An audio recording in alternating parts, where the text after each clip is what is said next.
types of flooring increase the value of my home? Excellent question. Well, consider this. Think of your roof, your plumbing, your AC. These are all things that are permanently attached to your home. You couldn't take them away with you when you move.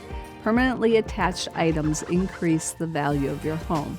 Things that are permanently attached, such as hardwood and porcelain or ceramic tile, are things that increase the value of your home.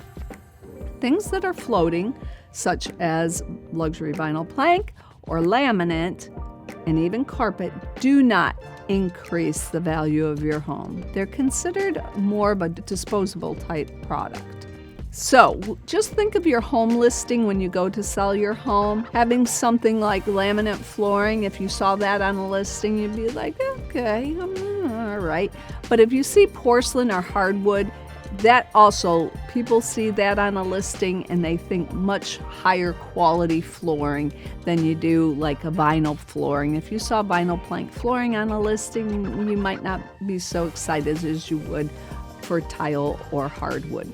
So with tile or hardwood, you do get more return on your investment, and it does increase the value of your home compared to other type of flooring options.